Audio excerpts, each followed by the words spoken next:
everyone. Welcome to Prophecy Roundtable. Glad that you're here. We don't have all the answers, but we're going to have a great time. Tonight, we're going to talk about Pharmekia and are we living in a pagan nation? Well, that's probably kind of obvious, right? But what is this Pharmekia stuff? Now, is it wrong to go, get some medication, different stuff? Probably not. But there's that really interesting word, Pharmekia, that we find in the book of Revelation, and we are going to dig deep into that tonight. And I'm going to now hand it off to Joel because Joel is going to give us more information on what we're looking at. And of course, we have a special guest. We have Dr. William Schnoebelen, and we are excited that you are here. Thank you for joining us, Dr. Bill. We're just so glad that you're here. So, Joel, take it away.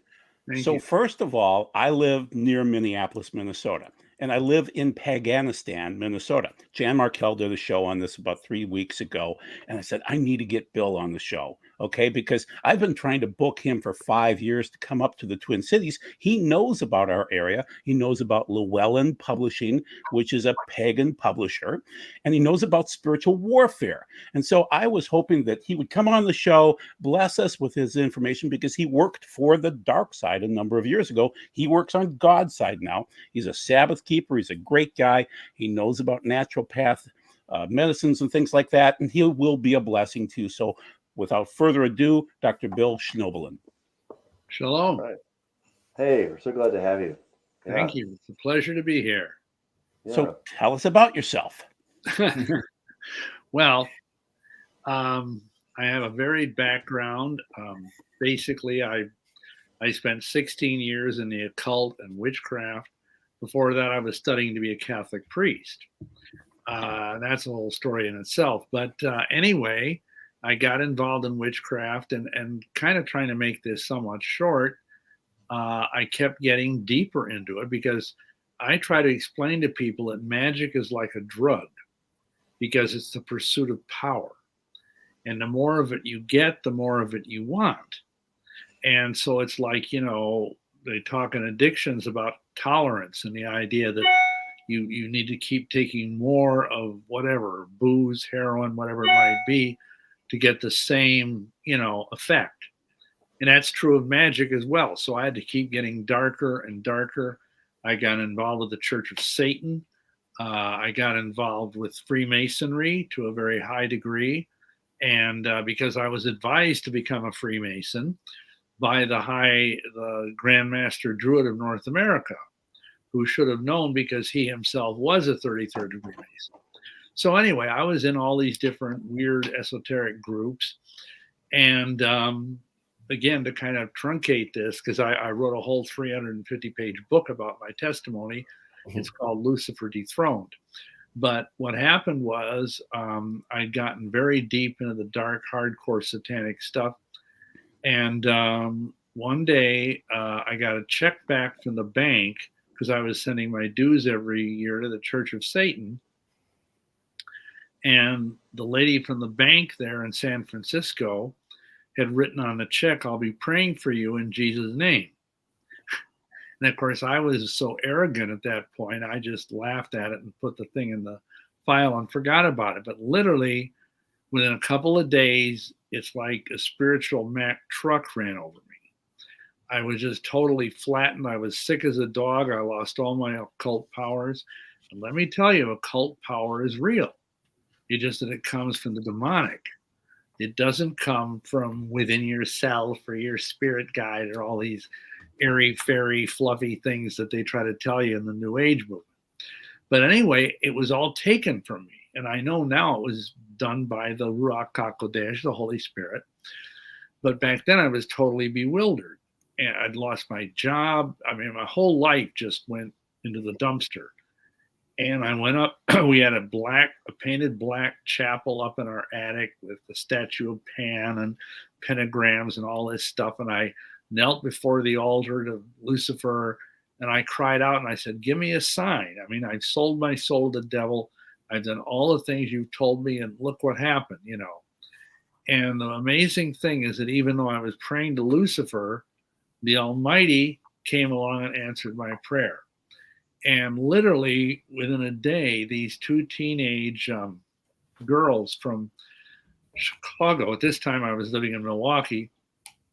They contacted me. They were Satanists, and they wanted to come up and meet the great satanic priest, little knowing that I was at this point feeling like something the cat dragged in.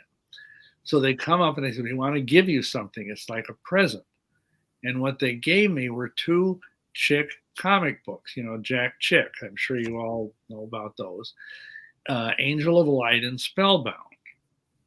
And I sneered at them and whatever, they thought they were goofy. They said they were Neanderthal. That was their word. So I just threw them in the box and forgot about them. And see, that was the Almighty's attempt to get me back on the right track. But I was too proud. And so the next day, there was a knock on our door, and guess what was on the other side of the door? Mormon missionaries.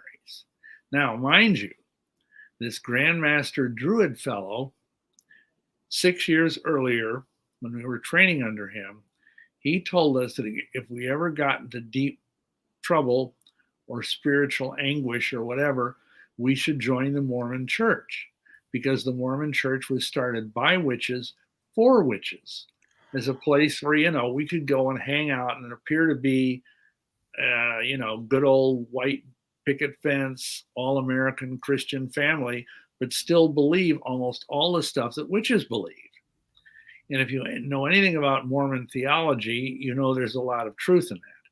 So we joined the Mormon Church, went through the temple. I became an elders quorum president, which is, kind of underneath a bishop in the local ward. I was on a fast track, went through the temple, which you have to have a special recommend to do that. And the whole temple was like a giant satanic Masonic ritual. And again, that could be a whole probably hour-long discussion. But the point is, it was affirming what this Druid guy had told me 6 years earlier. So I was trying to be a good Mormon. I was reading my Bible. As it happens, the Mormons use the King James Bible. And as the more I read in the Bible, the more I realized that the Mormon Church was flawed. But I didn't know what to do about that. So we ended up having to move to Dubuque from Milwaukee, and I was unemployed for a bit. And we got a thing in the mail about a prophecy seminar. And I thought, well, I'm in a church that has a living prophet, because that's what Mormons believe. So I'm going to go and I'm going to dazzle all of these people with my prophetic insights. And so I went there, and this first time I'd ever been confronted with an evangelical preacher, my whole life, for whatever reason. And this guy just kept shooting me down and shooting me down. And finally, I pulled out the thing that Mormons always use when talking to evangelicals or Protestants or whatever. And I said, well, where do you get the authority to baptize people so they can be saved? Because Mormons believe that there's only 2 possibilities there. Number one, it's the Roman Catholic Church, but they believe that apostatized in the 3rd or 4th century. And the other alternative is, of course, the Mormon Church, which Joseph Smith restored in 1830. So I threw this at him, and he said, well, where do you get the idea you have to be baptized to be saved? It says in Acts 16:31, believe in the Lord Jesus Christ and thou shalt be saved. And that was the verse that the Ruach HaKodesh had for me. It went through my magic Mormon underwear like a bullet through a sheet of wet tissue paper. Because I don't know if you know this, Mormons wear magic underwear. Anyway, and again, we can talk about that if you want. But you got to be buried in it, right? They don't wear Fruit of the Loom. So I went home and I was just trembling. I really felt the conviction, and I prayed and I fasted for a week. And finally, I remembered those comic books.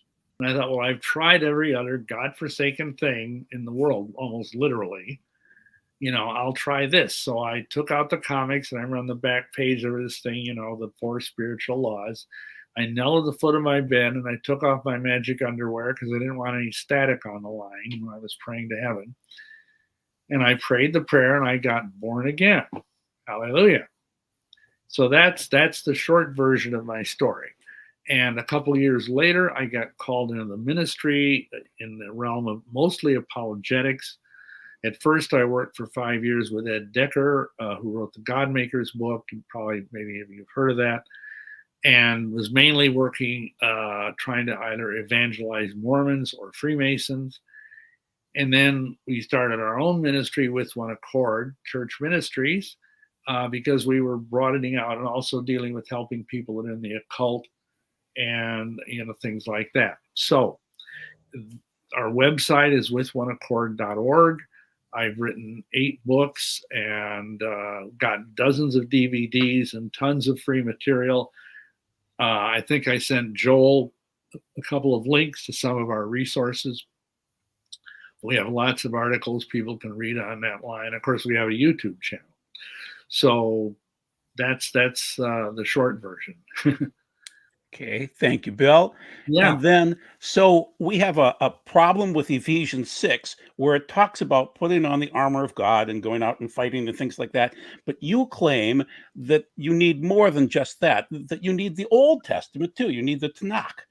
And well, I'm so, not saying you need it, but I mean, I just think that if there are these other parts of the armor that are hidden in plain sight, so to speak, in the prophets and the Psalms and so on, that we need to also take advantage of those. So, yeah, I mean, there's nothing wrong with people that just want to stick to the famous passage in Ephesians chapter 6, 12 and following. But, there's other things out there, like the garment of vengeance, the cloak of zeal, the armor of light, the shield of salvation, and, all of these different things that are not found in Ephesians 6, but are very powerful things to have at your disposal. Well, and I would just add real quick that just looking at the passage, the belt of truth. I mean, his word is truth. His Torah, his instructions are truth. So you're not adding anything. You're just using scripture to show that truth is his word, and his word starts in Genesis 1, not Matthew 1. Oh, man. So if we're not fighting against flesh and blood people, then who are we fighting against? I mean, are we fighting against demons or principalities or archangels or fallen angels, or who are we fighting against? Yes. Oh, okay. All of the above. I mean, this is one area where there's difference of opinion. Okay. But we have been teaching for years, really since the early 90s, that there's a difference between a fallen angel and a demon, that they're not the same thing, because demons are more or less relatively insignificant entities. They can come into a person, they can, possess a person or obsess a person, or, to use the variation of the Greek word that's in the New Testament, they can be demonized.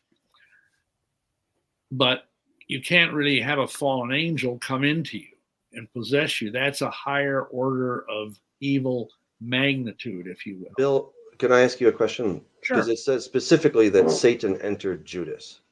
And Yeah. clearly he's a fallen angel. That's an interesting study, because Yeah. and again, this is an area where different people have different theories, but I think Judas is rather different. And I think Judas, he is identified as a son of perdition. And of course, so is the Antichrist identified as a son of perdition. Oh. I think that Judas was not necessarily entirely human. He may have been some sort of Nephilim. Yeah. He may have been. What if he started human, and then when he got possessed, he then became the son of perdition? Yeah, I'm not sure. I mean, there's a mystery there, because obviously Yeshua knew who Judas was, whether he was just a human being that had weaknesses in the realm of finances or whatever, or even if he was some sort of demonic entity or whatever, he knew, and yet he still selected him to be one of the 12. And that's something that kind of boggles everybody's mind. What do you make of Philo of Alexandria, who says that demons are exactly the same thing as angels? Because daimonia just means mighty ones, right? Sure. So Sure. Mighty ones. Elohim means mighty ones. Yeah. So, I don't see any distinction at all between those. I think it's just a language issue. And, the only supposed distinction we would have would be from the book of Enoch, Sure. But, daemonia in the ancient world it was just a very collective term for the gods. Yeah, the gods, the mighty nature, ones, spirits, whatnot. and Yeah, Satan sure. he's the king of the demons, right? He's also has his own fallen angels in Revelation chapter 12. So, I know it's really popular to say that demons and fallen angels are the same thing. I'm in the minority camp here. I think they're exactly the same thing. And Some of us love Heiser. I know, but I think Heiser's wrong. God bless him. But I think he was very wrong. Poor guy can't defend himself. I know it's not fair. It's not fair. I told him to his face, though. Okay, at least I told him. On this topic, it is interesting, at least in this passage. I'm not looking at the Greek, and maybe one of you guys can correct me, but it doesn't say we wrestle against demons in this passage. Well, that was the point. Archon, things like that. So, does anybody have the Greek handy so we could dig through? Let's move on. All right, we'll move on. All right. But we're fighting against something. Hey, Even Doug would admit we're fighting against something. Yes, I'm on that page. Absolutely. Okay. Yeah. So what do you think we're fighting against? And why are we fighting? Well, I don't want to fight anybody, but we're fighting somebody. Well, I think, you look at Ephesians 6, I think we are fighting against principalities and powers, archons, dunamis, things like that are very high level, because there's this in tradition, both from Jewish sources and later from Christian sources, there's 9 levels, 9 choirs, if you will, of angelic beings. And some of them are very lofty that we have very little to do with. But, Paul, seems to be saying here that there are not just fallen angels, but there are also fallen principalities and fallen powers. And, the spiritual rulers of this world, and that's what we are fighting against, and of course, there's their human puppets, the various people down here on the earth that are basically sock puppets for the demonic realm. And they of course are persecuting Christians. They are blowing up churches. They are, running satanic groups and abusing children, doing all sorts of evil things. But they're just, being manipulated by these demonic forces. And obviously, I think the church needs to stand up against things like child trafficking and things of that nature, because that's illegal. And we need to preach against that. But at the same time, we need to understand that even the most heinous of these individuals is still, a creation of Elohim. And we need to pray for their salvation, if possible. I got saved out of Satanism. Of course, I wasn't that far into it as these people are that are, killing people. Thank goodness the Almighty got me out of that beforehand. But so I think we're dealing with both human agents, but mostly we're dealing with these high level, spiritual entities. We can just call them fallen celestial beings. And we need to have every part of the armor at our disposal to do combat in the spiritual realm. And Bill, I don't know if I heard it from you, or maybe we're just on the same path. I don't call the globalists, the elites. I actually call them the head puppets versus the puppet masters, because the puppet masters are these archons, these powers, these principalities, that prince of Persia, that prince of Greece that we see in Daniel. Those would be the ones, the actual puppet masters, and like someone like Obama or someone like Klaus Schwab. They're the most deceived people probably in the entire world, or some of the most, at least in this. And I don't even think those are upper echelon of the humans. No. I don't even think they're the head puppets. They're just the public figures for the. Yeah, many years ago, like quarter of a century, I guess now, I wrote this book, Masonry Beyond the Light. And in that book, I had this graphic that explained, it kind of decoded the thing you see on the back of the dollar bill, the reverse of the Great Seal of the United States, that pyramid. And in there I show how there's these different layers. At the bottom of the pyramid is the Blue Lodge Masons. And then you go up, and, of course, it also gets thinner or more narrow. And then at the top, you have Lucifer, and under him are the 7 archdukes of hell. And this is what you're taught within esoteric Masonry and within Satanism. Whether it's true, I don't know. And then under them are the 9 unknown men. And the 9 unknown men are the ones that rule the world. There's one for every continent and one for Israel. And they basically call the shots, like you say, behind the scenes. They're like the top puppets. Yeah, Puppets. they're the ones that probably nobody even knows. They're not household names like Klaus Schwab or Soros or some of these people. Yeah, that's the way I understand it. I could be wrong. I certainly have never met one. What are these forces, these archons, these exousia? What are they? Exousia means like powers. Sure. So what are they trying to accomplish? I mean, do they get merit badges? Do they get, let's say they descend another level, do they get a merit badge? Do they get to wear it or some kind of a crown on their head? What do they get out of this? Are you talking about the people or the spirit people? Whatever we're supposed to fight against in Ephesians 6.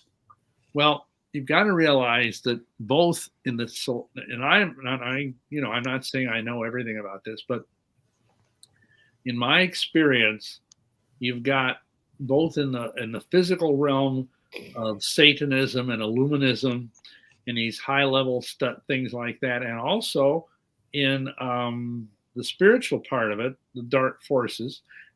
It's kind of like the mafia in that there's a hierarchy, and it's ruled by cruelty. It's ruled by punishment. I mean, if you are given an assignment as a human being to do something for, the devil, to corrupt someone, the punishment, if you fail, is terrible. And right up into, the killing you in a very horrible way. And I think a lot of it is not so much the idea of, okay, I get a merit badge. I think it's more like, okay, if I don't do what my superiors tell me to do, I'm going to get whacked big time. I think it's, because of course, when I was into this stuff, I was told after I'd sold my soul to the devil and become a satanic priest, I was told if I went out and found 7 people and deceived them into signing their souls to the devil, then I would be moved up a notch. I hate to say it, but it's kind of like Amway. If you get enough people under you, and I'm not saying Amway is demonic, I'm just using it as a metaphor. It's too late. But that's how it works down here. And of course, the deception is that the higher you go, the more power you have. And that's what this is all about. It's about down here on the earth, people want wisdom. They want esoteric wisdom, what James calls the carnal wisdom, the earthly wisdom, and they want power. And those are the 2 things that the occult in general, and of course Satanism in particular, offers. Because they talk about, like, I read the Satanic Bible many times, and it talks about it. This is unalloyed wisdom. That is what is being offered by Lucifer. And of course, that's a total lie, but he's the father of lies. So most people, and even you think of even like these people that are pagans, most of them get into this either because they want power or because they think there's some kind of secret esoteric wisdom to be had in these things. And many of them are very broken people. We can go into that discussion too, but they're searching for something. And of course, they have this proverbial God-shaped hole in their heart. and they're trying to fill it, just like I did it years ago. I did a video at a conference, and I called it Serving God in the Worst Way, because that's what I was doing. I was, as a Mason, as a witch, as a Roman Catholic, as a Mormon, I was trying to serve God, but in the worst possible way. When was your Roman Catholicism stint? Was it after Mormonism? Oh no, I was born a Catholic. I'm a cradle. Oh, okay. A Milwaukee Catholic. Well, no, actually, I started living in Milwaukee in my early 20s. I was born and raised here in Iowa, and I wanted to be a priest from a very young age. But I pretended to be a priest. I cut out my mother's bed sheets and colored them, like the vestments and all of that. She loved that, of course. But anyway, and then when I got into the minor seminary, there was all this homosexuality, and it totally freaked me out, because this was back in the 60s, the late 60s, and back then you hardly even knew homosexuality existed. And then later on, I thought, well, I'm going to try getting back into this. I went to St. Francis Seminary in Milwaukee, got a master's degree there, and the place was crawling with homosexuals.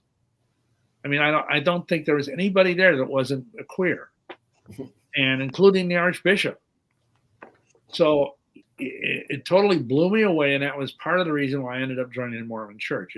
I just felt so disgusted and so defiled by being around all these people that were pretending to be, candidates for the ministry and being all godly and pious and devout and all of that. And yet they were committing these abominations. So do you think some of your Catholic background, obviously you made the choices, but some of the occult, I mean, I'll just say it, Roman Catholicism is straight up Luciferianism at the upper levels and echelons, once you know the symbolism. But do you think some of that kind of laid a groundwork for you to get deeper into the occult, and accept it? Like, I was raised Baptist, and I would not even watch a horror movie if it had demons and stuff in it, because I've always, I'll watch something that's kind of folklore horror movie or slasher movie, but if it had demons, I'm like, no, I don't want to touch it. But do you think your background might have?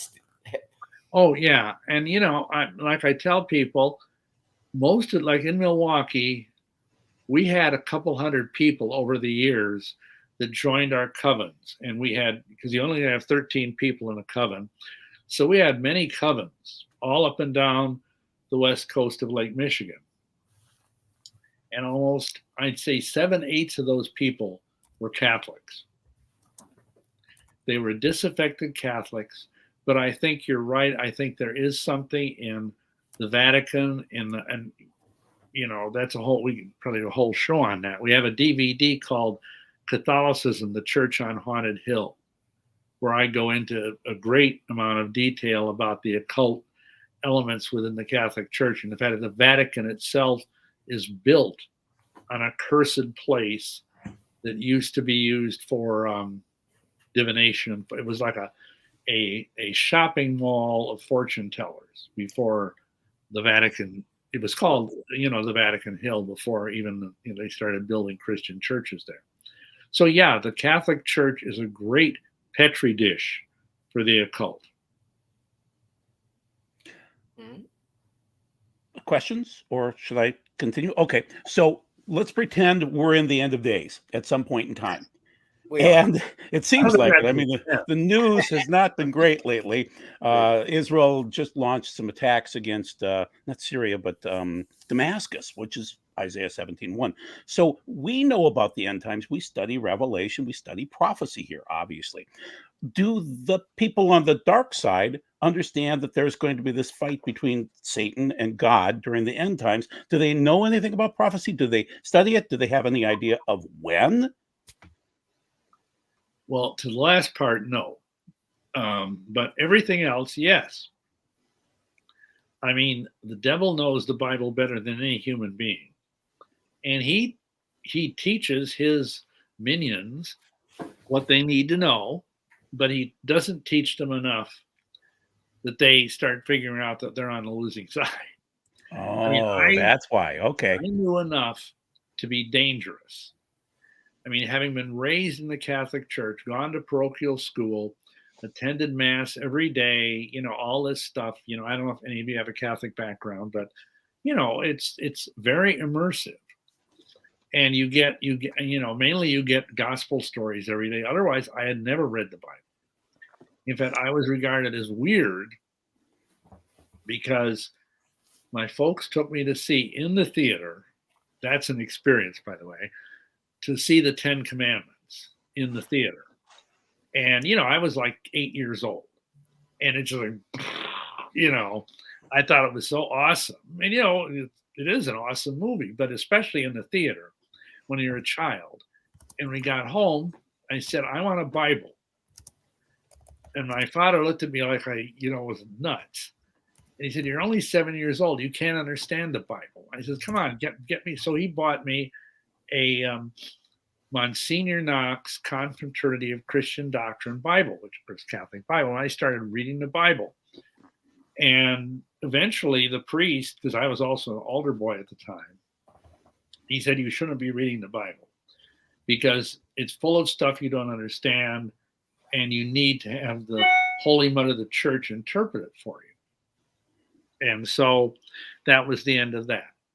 But in terms of your question, I kind of got off on a rabbit trail. But yeah, the higher ups know what's in the Bible, but you see, they believe there's a demonic eschatology. And they believe that if they can, number one, they believe that if they can keep enough people from getting born again, and also that they can defile enough innocent children to prevent them from ever wanting to be born again, that when the second advent occurs, that they will have more soldiers on their side than, you know, Yeshua will have on his side. And they believe that they can overcome the armies of heaven and cast Christ out of the throne room and take over. Now, of course, so this is Isaiah 14 you're arguing, that he's going to ascend and fight and actually win. They actually believe that. They believe that, at least the brand. Now, mind you, Satanism is, don't take this wrong, but it's kind of like Protestantism. There's lots. I'm not taking it wrong. There's 100% like it. There's protesting daughters of Rome. It's a rough crowd. Sects with different theologies, if you want to call it that, and different doctrines of the end times. But the group that I was in, which is a very prominent, powerful group, was called the Brotherhood. That's what they believe. And they haven't, and the devil has kept them from seeing certain things in the book of Revelation, like the fact that, you know, it doesn't say that Yeshua comes back on a white horse and he's got to have this huge army with him to help him. He does it all by himself. You know, he basically, you know, the sword comes out of his mouth, you know, the word, and he just devastates the armies of the enemy just in an instant. But they aren't allowed to see that part. So that's kind of what they believe. So is this a spiritual battle, a physical battle? We see in Ephesians 6, we're not supposed to get to fight against physical people, but yet they're part of the fight. So what are we noticing here? Is it going to get more? Is it going to increase? And is it spiritual or physical? Yes. Well, I think in terms, I mean, I'm not a pacifist. I mean, if somebody is attacking your family, you have the right to defend yourself. But I don't think we should be going around trying to shoot Klaus Schwab or whatever his name is, or any of these other evil people. I think we should be praying for them to get saved. That is how we fight against physical people. But in terms of that are evil, that are working for the devil. But in terms of the spiritual hierarchy, we need to use, the weapons of our warfare, which, are enumerated in Ephesians 6 and elsewhere. We can't obviously get an AK-47 and shoot demons with it. That don't work. You have to understand how to fight, and understand where your authority lies. And that's the key component in all of this.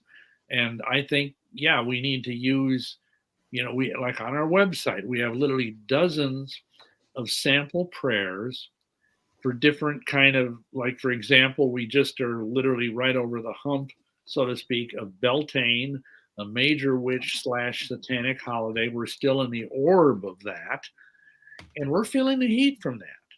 We feel a lot of warfare coming at us because we've got a lot of different groups mad at us. But it's real. It's very real. And then it kind of lessens as you get further away from these particular holidays, of which there are 8 major holidays around the And calendar. they're Sabbaths, right? They're called Sabbaths? Sabbats, Sabbat. Okay. All right. It sounds a lot like what we do. Yeah, there's Esbats and there's Sabbats. Okay. Esbats are the full moon and the dark moon. And different witch covens do this differently, but the way we were doing it was we would meet on the dark of the moon and on the full moon, and that was called an Esbat. It comes from the French word esbattre, which means to gather. And then the Sabbat, Sabbat, those were these major holidays like Beltane or All Hallows Eve or the solstices and the equinoxes.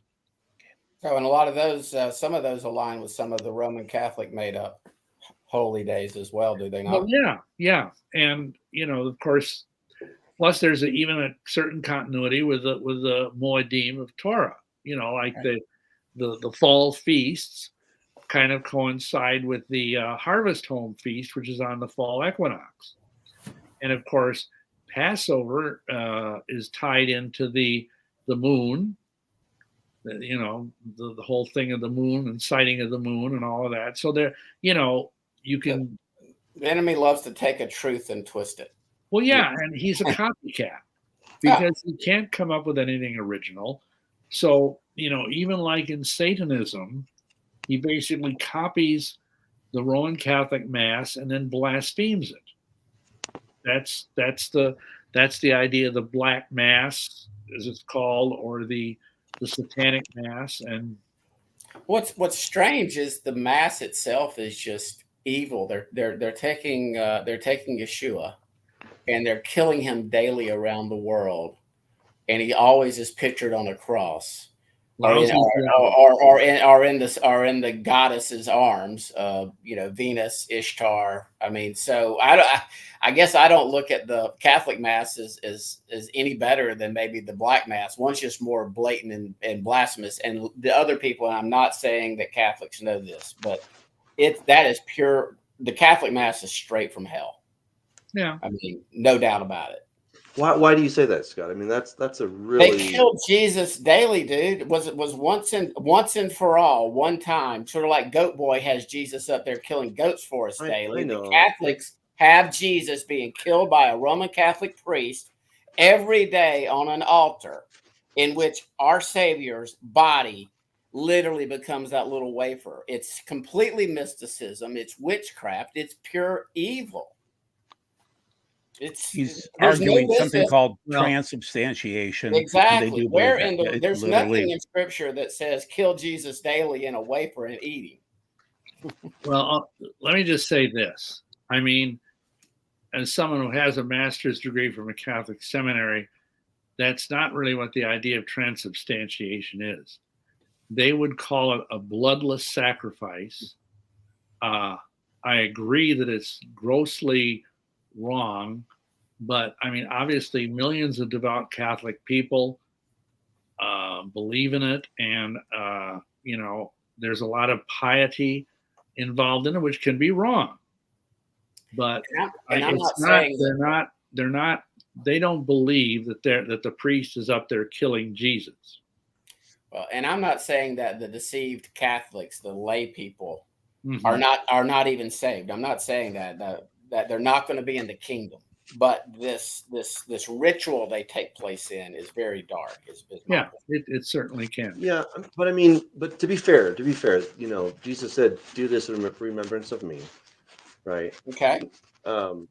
Well, so look, I mean, obviously, I don't agree with transubstantiation. I don't agree that we need to have the wafer and all that every day. But, for most of these people, they're just like, they're trying to do what Jesus said to do. You're right. So I just think well, you're like being Bill really, really, really harsh. I just think you're Well, being like very. Bill said, Catholics don't read I the agree. Bible. They don't read the Bible. Well, yeah, but They're I trying. mean, I'd be very careful, because I think we're all getting things pretty wrong. I have some charismatic Catholic friends that are persecuted, and so I my heart goes out to these poor Catholics that are in a situation where they want to, their God has called them to be in the Catholic Church and to be a light. And so there are some great Catholic people. And when I was a politician, they were the people pounding the signs for me because they were pro-life. So they do many wonderful things. And they have been the leaders of the pro-life movement. They have been. They fight the hardest. Of many evangelical and especially liberal Protestant churches are just shameful. Right. Anyway, it's a complicated thing, like any human institution. Okay, so we're running out of time here, and I'd like to discuss Paganistan, which was once again Jan Markell's show from a few weeks ago, where she interviewed, and I'm blanking on the name of the gentleman, but they came up to Minneapolis and checked out Llewellyn Publishing, and they checked out this particular section that I live in, which is close, we're between rivers. And so Bill and I talked about this before, that there seem to be river spirits, you call them, marine spirits, something like that. What? Marine spirits. Okay. Not to be confused with the Marine Corps. But yeah, I mean, see, witches, any witch believes in the idea of elementals, they're called. There's fire spirits, water spirits, air spirits, and earth spirits. And without wanting to get too deep into the weeds on this, the marine spirits are particularly nasty. They're kind of like a collision between mermaids and vampires, if you will, but they're not real. They're not physical beings. But because of this, a lot of occultists and New Agers and witches believe that to be near water, like you asked, why do they like to congregate around, like these rivers that you say are up there in your area? It's because they believe they can draw spiritual power from these marine spirits that not only are in the rivers, obviously they're in the oceans too, but they're also in underground, like aquifers and underground streams and things like that. And these witches and whatnot, they believe that they can draw power. They can, like I used to do this. I would do rituals for either fire or water. I'll tell you a story here real quick. We had a fellow, without going into all the details, a rival witch stole our Book of Shadows. In Milwaukee, this was, and had it in a safe. And he had no right to that because he wasn't even a witch. He was just a fake. And I know this sounds kind of petty in retrospect, but anyhow, we called up fire spirits that are called salamanders to go and destroy the book so he couldn't have access to it. And we heard through the grapevine a couple days later that this guy was in he had a basement office underneath his occult bookstore, and the safe caught fire and blew apart, and everything in the safe, including a lot of his money, was destroyed along with the book because we to go and take revenge on this fellow. So that's an example of that. But the water spirits are more powerful because they're more unpredictable. That's what the if you will, the theology behind this is. So they will go and they will stand by these rivers and do rituals and try to call these beings up out of the water and then try to harness their energy to do their magic with. So I have to admit publicly. Oh yeah, go Doug. Yeah. So in Revelation 13, it says that I stood on the sand of the sea and I saw the beast coming up out of the water. And with all of the UFO appearances that seem to be always located over water, there have been many times where they go from 80,000 feet down to water level and even down into the water.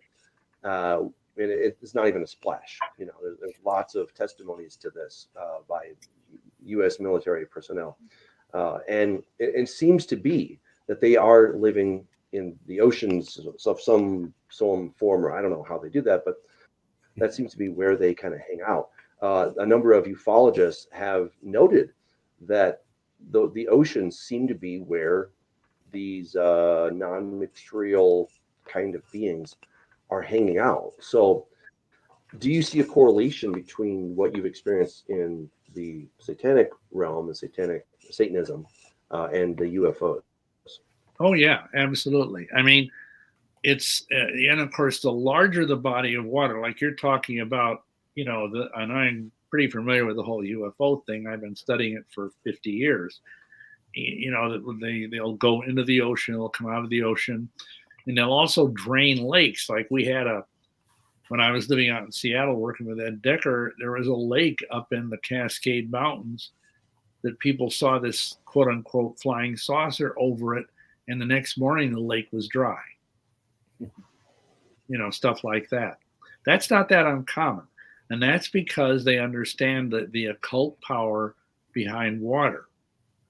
And yeah, I think in the ocean, you're probably dealing with some very large, powerful entities of this sort of thing, these marine spirits. And, there's mythology, there's the whole idea of Leviathan, and it, whatever is one of the 5 major points on a satanic pentagram. I don't know if you know this, but if you look at the classical Baphomet pentagram, the 5 points of the pentagram spell out Leviathan in Hebrew. Oh, wow. Lamed, Vav, I can't do it in my head, but anyway, you look at what's on the cover of the Satanic Bible. Leviathan. Okay. And, it's Isaiah. Leviathan rules the water. All the water spirits are under Leviathan. All of the earth spirits are under Belial or Behemoth. It kind of varies. Behemoth. Okay, sure. That kind of thing. Lucifer is over the air spirits, and Satan is over the fire spirits. That's how they look. Wait, they make the distinction between Lucifer and Satan? Yeah, many of these groups do. They're okay, dualistic. And I don't know if you know who Satan is a title. Light and dark. Is Albert Pike. I mean, Lucifer and Satan are exactly the same dude, but according to talking about the occult. First, they are from the Bible, but there is a strong strain of sort of a modern version of Zoroastrianism, where they believe there's an evil God and a good God, and that this is a cornerstone of Freemasonry. Mm-hmm. And I don't know I was mentioning Albert Pike a moment ago, but he was the Grand Sovereign Inspector General of the 33rd degree of the Scottish Rite in the 19th century. He was the most honored Freemason. In the 19th century, he was a Confederate war general and one of the 2 founders of the Ku Klux Klan. Interesting little bit of Masonic trivia there. Anyway, he wrote this huge volume called Morals and Dogma that's like the Bible of Scottish Rite Masonry. And in there, he taught that there are these 2 gods, he called them, one God is Adonai, and he's the evil God. And then there's the good God, the light bringer, who is Lucifer. Hillel. That's one version of it. Yeah. Hey, Bill, can I ask you a totally off-topic question? She's my daughter-in-law now, and she was heavily involved in the occult, and she's pregnant, and she's just so worried that her past, and she has cast all that off and got rid of all the satanic stuff, the pentagram. She still has to cover up some tattoos and everything, but she is so worried that there might be some transference from her past actions to my granddaughter. Sure. My wife wanted me to ask him that, so I apologize. Go for it. This is a very practical question. I mean, in the midst of all this theoretical stuff, this is something that's kind of spiritually practical. And we have prayers on our website. We have a whole subsection called Spiritual Warfare and Deliverance. And we have deliverance prayers. And what I would recommend is that, I understand she's, I've repented of it, and whatnot, but it would be good for her to go and pull out. We have a thing, it's called a deliverance procedure, and just see what things might apply, because it's designed to be kind of a do-it-yourself thing. And from what I'm understanding, it doesn't sound like this would be a major thing. But I think it would be very good, especially for the sake both of the child, but also of the mother, to, renounce formally, whatever kind of stuff she was into. And we list like the different strong men that go with, okay, let's say you were a Wiccan. Then you would deal with these certain, high level demonic beings that are kind of overlords of Wicca. If you were into something else, like Freemasonry, then there's different strong men. And back to the topic as far as the occult goes, and I've studied enough to be dangerous, but there is this light and this dark. Lucifer being the angel of light, Satan there's this yin versus yang, this duality, and like a Star Wars, the Force, the good versus the evil. And some people wear the white hat role, and some people wear the evil dark hat role. They're all on the same team. Exactly. Ultimately. And that's why, for example, if you were to see a diagram of a Masonic temple, traditionally they have a pavement that's a checkerboard of black and white squares. And that symbolizes the dark and the light having to be in balance. And then they have the twin pillars that are on the west half of the temple, and all this stuff. And it's all the same dualistic thing that Albert Pike was talking about. Well, we have a few questions in the chat. I would just say, please. If you want to give me your email, I will send you a link to those deliverance prayers. I know Joel has I'll forward it to you, Scott. I'll forward it. And I do have a question related to our topic. We've not really discussed Pharmekia before we get into questions. I would like to ask, and I'll bring it back personal again. I was a crazy idiot when I was young. Well, my son about 2 years ago did way too many mushrooms. He wanted to kill himself. Anyway, that's an example of Pharmekia, psilocybin, and what I believe attached to himself. And he would not, I asked him to pray. I said, look, he said, Dad, I'm not in repentance right now. I'm not living the way I should. We were taking him to psychologist, and he said, all of a sudden his face, he hadn't looked the way he looked. He had not been my son for weeks. And we're taking him to the psychologist. And all of a sudden, his facial expression changed. I saw him in the mirror, and he said, Dad, can I tell you something? I said, what? He said, I did what you asked, and I no longer have these thoughts. I no longer am being attacked. I'm no longer. And so that was a miracle. Hallelujah. Yeah, amen. Yes. Before we saw the psychologist. When you do drugs, and I'm talking now about, illegal drugs, and especially psychotropic drugs, psychedelic drugs. I did a lot of that in the 70s. And, you just blow open the doorways to the demonic. Whatever protections might have been there because of your upbringing, if you were raised in a Christian home or whatever, it just, it like totally destroys all that. And you just, and it's funny, even people, because as you may know, there are legitimate people that are psychiatrists and whatnot that are using psychedelic drugs in a therapeutic setting. But even they will say, those of them that are Christians will say quite often dark things come in unbidden when you even microdose. Whether it's LSD or psilocybin or mescaline or whatever. This stuff is really, really dangerous because it takes you into a realm that, when Adam and Eve fell, that whole realm is cut off from them because they were no longer worthy or even capable of entering into that realm. That's how they could communicate with animals.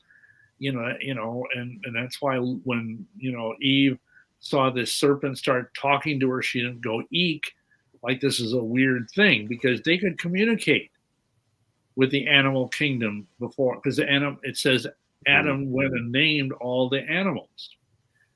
And then when they fell, this faculty was taken away from them. And when you take these drugs, then that opens that faculty through demonic power, the spirit of divination. That's what is, and that is probably what your son, at some point, if he hasn't already done so, needs to renounce that and cast it out, or you could pray with him to do that. Because that's what the whole drug thing will do. It will bring in the spirit of divination. So you can cast this out. If your family members are doing drugs, pharmakia, whatever, and they're starting to lose their minds, so to speak, you can cast it out. There are prayers. And once again, your website, Bill, is what again? It's withoneaccord.org. And we have there, and I'll just say this too. We have in our prayer list, we have this thing. I didn't write it. It comes from Brother Tom White, who was one of the guys that I learned deliverance from way, way back in the 80s. And we call it the arrow prayer for deliverance. And basically if you've got a family member or someone who you believe is having demonic infestation of some sort, you just pray this as often as the Ruach HaKodesh brings it to mind. You just say, and again, this is on our website. I know Joel has the links, but it's called the Arrow Prayer for Deliverance. And it's basically takes about a minute. I expose all enemies of Yeshua HaMashiach operating against blank, whoever. I sever you from Satan and any power above you. I remove your right to afflict blank, and I proclaim your judgment. Amen. Weaken you with the blood of Calvary, and we command you to leave this person right now and to go where Yeshua tells you to go by the voice of his Ruach HaKodesh. And we just... Amen. And one more question related to pharmakia, not the psilocybin, not that, but what about the psychotropics that mommies who are anxious, that everybody's pill popping these days because they feel a little sad, and I'm not talking about clinical depression. I'm not talking about people that are full blown schizophrenic that might need these meds. But a lot of times, do you see that what's happening is in these psychotropics, whether any kind of drug for depression, anxiety, things of that nature, do you think a lot of time that's masking the true problem? Oh, sure. Yes. And the problem is, especially, and again, I worked for 5 years, I have a master's degree in counseling. I worked for 5 years in an addictions counseling center. That those things are addictive. They're very hard to get off of. I'm talking about like antidepressants. And things like, they call them SSRIs, like Prozac was the first. Mm-hmm. Those things are dangerous. And I think it is the problem is most psychiatrists are incentivized to just give people a pill. By Big Pharma. Most of them are in some sort of HMO or some sort of big hospital system where they're expected to have like 15-minute appointments and then out they go. And, it's kind of like my friend Ed Decker used to say, it's like the dancing bears in Disneyland. You go through and there's the bears and you're gone, And you can't really help people that way. And of course, as I'm sure you all know, the pharmaceutical industry is a multi-trillion-dollar industry. And they basically specialize in making people sick. And because if you get somebody sick, you've got a lifetime customer. If you heal them, it destroys your business model. So I really advise people, I know sometimes it's necessary, but in psychology, they differentiate between endogenous depression and exogenous depression. Exogenous depression is when you are like, okay, let's say you lost your father or your mother. That's a very legitimate reason to be depressed. You should be sad. Yeah, you should be. It's a natural emotion. There's a time to mourn. That's biblical. An emotion, but there are people that are depressed for no good reason, and that is this endogenous depression, and that is very often demonic. And like you said, Scott, the problem is that when people take these medications, which can really mess you up, because like, as you may or may not know, a lot of these school shooters are on these stupid SSRI drugs or something worse. and they're very unpredictable. If you look at the warning labels on these drugs, all of them say they can make the person who takes them suicidal, they can make them homicidal, and yet doctors are handing these things out to kids, to primary kids. Oh, along with, of course, Adderall and Ritalin and all the rest. Yeah, they tried to do that with Michael, one of my twins. He's about to turn 19, but they tried to do that when he was 4 or 5, and we're like, no. Because let's face it, kids have a ton of energy, and I know if I had been, raised in the 90s instead of being raised in the 50s, I would have been put on Ritalin like that, because I was not to brag, but I was a really smart kid, and I was bored in kindergarten in the first grade because I was already reading at like a 5th grade level, and I was squirming around in my seat. And I know it drove the nuns crazy, but bless their hearts, they didn't, like tie me in the chair and, whip me or anything. But, that's the problem. Instead, they're trying to medicate childhood out of these kids. And I don't know if you ever heard of Dr. Peter Breggin. No, sir. Okay, he's a psychiatrist. And he and his wife, Virginia, I believe her name is, have been at the forefront of speaking out against over-medicating our children. They've also come out against vaccines, this whole COVID business. And as such, they've been banned, from most social media platforms. But, he talks about Breggin in his first book, which I can't think of the name of it now, but the guy is brilliant. And he says, basically, the psychiatric industry is trying to medicate the divine out of humanity. They're trying to medicate the soul out of humanity. And, we did a DVD on this about 12 years ago called Medical Murder, The Architects of Madness. And in that video, I go through the whole thing about the psychiatric industry and how virtually, and you're right, there are certain things like profound schizophrenia, things like that may or may not be demonic, but it mostly does need to be treated with some kind of strong, something like Thorazine or whatever, because the people can be dangerous to themselves or others. But here's the irony. If you have someone who's demonized, you can give them enough Thorazine to knock over a bison, and it won't slow them down. Just like, the fabled, Gadarene demoniac, that it says that, no chains could hold him, and he would, wander around in the tombs and everybody was afraid of him. Because if you're full of demons, you have incredible demonic power. So it's a dangerous kind of thing. And I would always say that the last resort should be these psychiatric drugs. And the whole world is deceived by her pharmakia. Exactly. That's, of course, and, I was one of the first people to draw the parallel like a decade or two ago between, the idea of sorcery and the idea of the pharmaceutical industry. So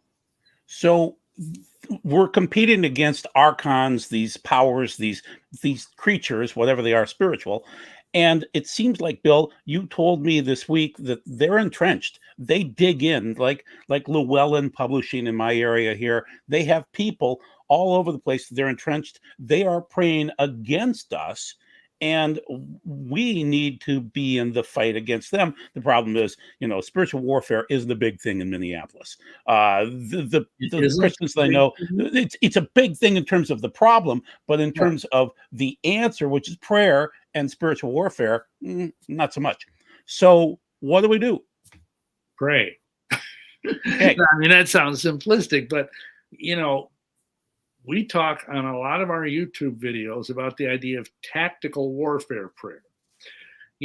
Don't just pray hard, pray smart, and use the tools that Yeshua has given us and understand those tools. And we have a couple of different, we have one video DVD called Resisting Unto Blood, which is like the sequel to our book, Blood on the Doorpost. We have another video that's called Dimensional Combat in the Armor of Light, because most believers do not understand what the armor of light is.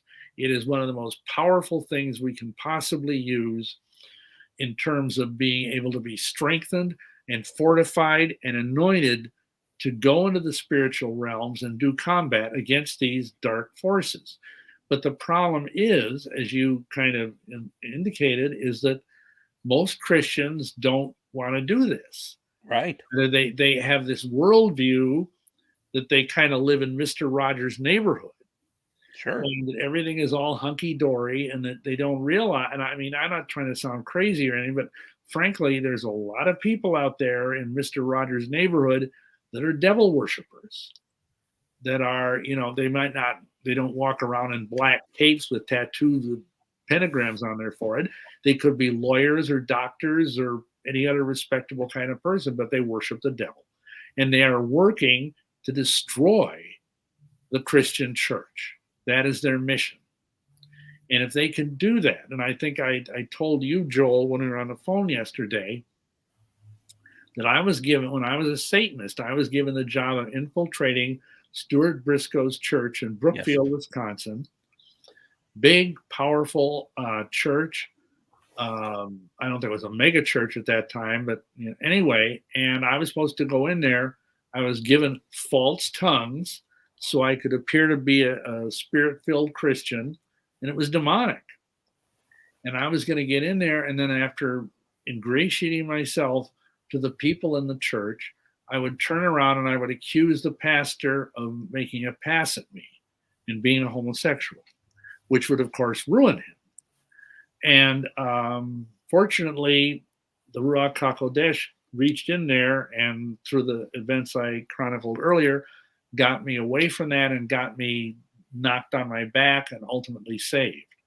But the Satanists are not above doing that sort of thing, whether they're a man or a woman going into a powerful church or, Messianic congregation for that matter, and sowing discord, either making false accusations or doing gossip, lashon hara, all kinds of stuff to weaken the fabric of the congregation. Again, whether it's a Messianic church or Pentecostal or evangelical, whatever, because the devil, that's what he does. He's the slanderer. He's the accuser. He's the divider.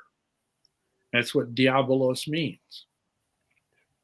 So we're getting close to a hard break. Doc, you had mentioned 60, 70 minutes. Doug, you had mentioned 60 minutes. We have some questions. Are we allowed to take one or two? Let's take them for sure. Yeah, absolutely. Okay, would you pick them out, Doug, since you've been reading them? There's some really good ones. I already picked some. Did the Star of David on the Israeli flag come from the pentagram or vice versa? Looks similar. There are two different. I have a bunch of research on that too, if you need. Yeah, I mean, it is not satanic. It's called a hexagram. Yeah. And the Magen David is not a satanic symbol.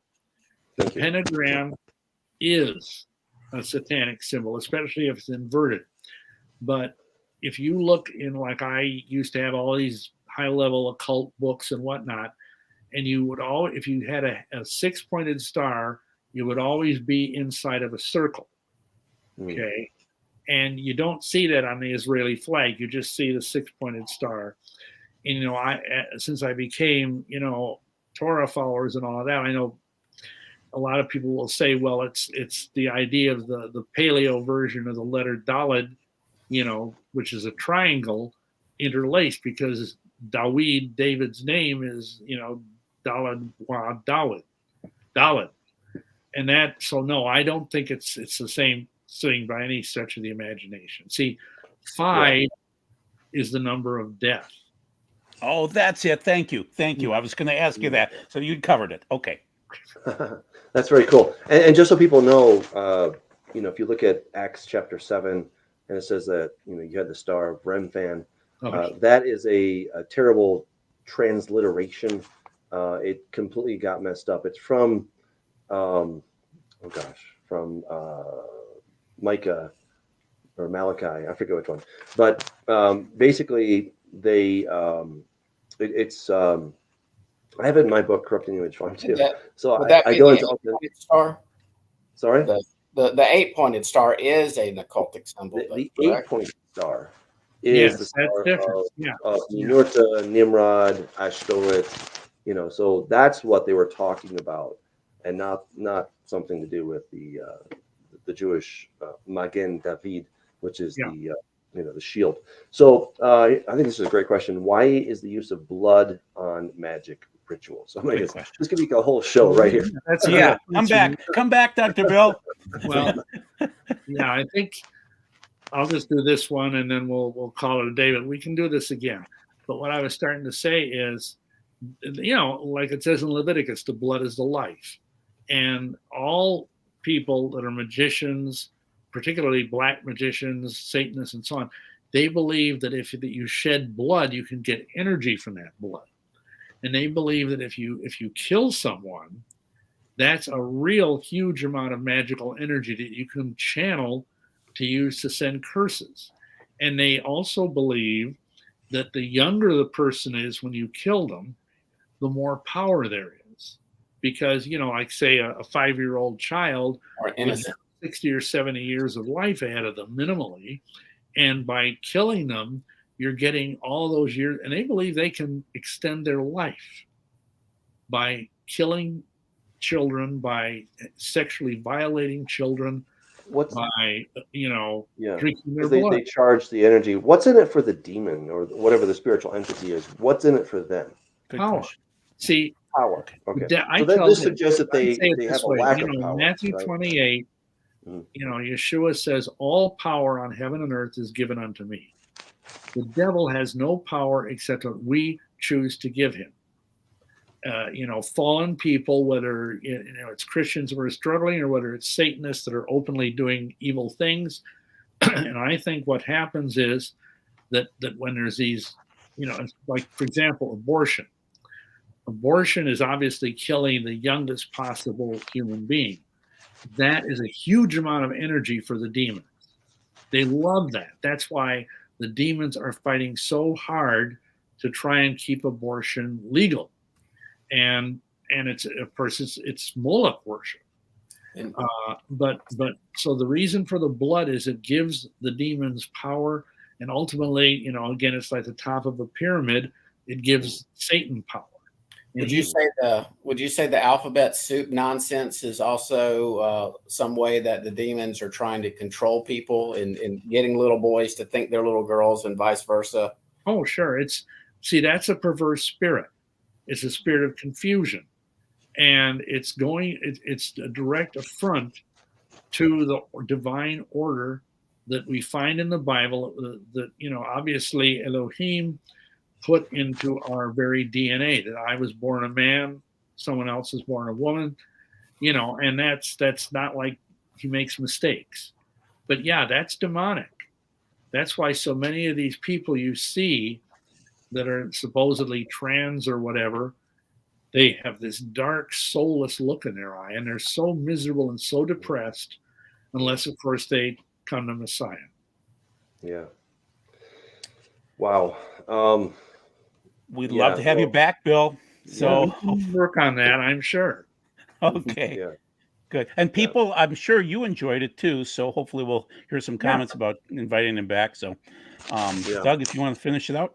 Yeah, and somebody said it's the Star of FM Amos 5:26. Thank you. I totally blanked on the book. But guys, thank you so much. We're just really glad that you join us. We always try to have a great conversation. If you want to be part of this, if you want to become a producer, go to patreon.com/Duckham. You can give whatever seems right to you. All right. If you want to kind of give like a coffee a day, you can do that. If you want to get fancier, you can do that. It makes a huge difference. I just want you to know that. All right. So huge shout out to the patrons. It really does make a difference. I am going to be starting a new YouTube channel. All right. I've got more details coming on that. And I'm really excited about it. It's going to be a faceless channel, so you're not going to see me, but you'll hear me. And we really believe that we can reach, a lot of people in a very different way. Almost kind of feel like the church model is kind of petering out, and that, YouTube is kind of church for a lot of people, unfortunately. And, so we're going to produce some well-produced, high-quality, faceless videos.